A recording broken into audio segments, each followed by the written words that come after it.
So how do you cope? How do you cope? You heard Lerner. Listen to clip 8. You'll hear what we're talking about. This is a woman who was called before Congress for targeting political conservatives, Tea Party members, whatever, illegally, unconstitutionally.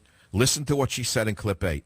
And while I would very much like to answer the committee's questions today, I've been advised by my counsel to assert my constitutional right not to testify or answer questions You related have no to the subject matter constitutional of this right with hearing. your behavior. After very careful consideration, I've decided to follow my counsel's advice and not testify or answer any of the questions today. Because I'm asserting my right not to testify, I know that some people will assume that I've done something wrong. No. I have not. Jodi, Arias. One of the basic functions of the Fifth Amendment is to protect innocent individuals, and that is the protection I'm invoking today. Thank you.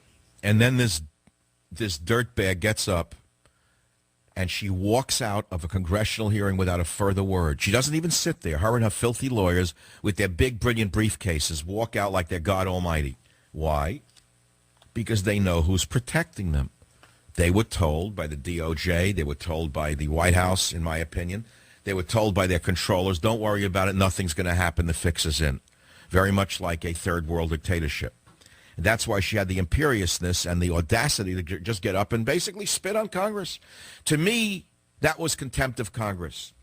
If you go back a number of years and you watch the Valachi papers or Valachi hearings, where Joe Valachi turned on his mob cohorts, testified, or you watch even movies, fictionalized versions, and a gangster gets up, at least he had the dignity to say, I refuse to answer on the grounds that I might incriminate myself, and he sits there with dignity. Do you know that organized criminals have had more dignity than this Lerner had today? Listen to what I just said to you.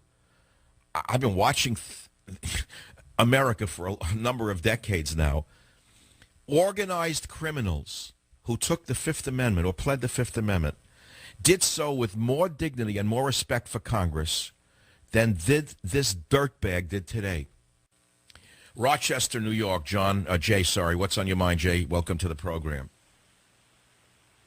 Yeah, I'd like Jay. to say that I'd rather have Jack or John Gotti as president. He's more honorable and has more valor and dignity than our president. At least he gave peons in the street like a C note, help some peons out. And I'd like to see all of 75% of our Congress and senators step down. They're all shills, bought and paid for by the mega banks. I agree with you, but I wouldn't say that I agree with everything you just said.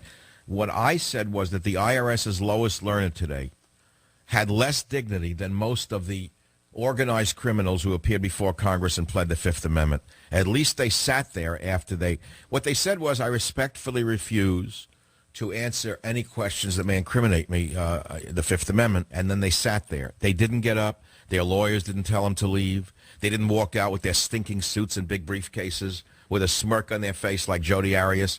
They sat there. We now have a gang running this country that has less honor than the thieves that we've grown to live with in this country. I've never seen anything like this. Never. I have never, ever seen anything like the behavior that I witnessed today on C-SPAN, where the IRS's Lois Lerner got up after saying she would not testify and walked out on Congress and wouldn't even sit there. I couldn't believe what I was watching, but I had to watch it.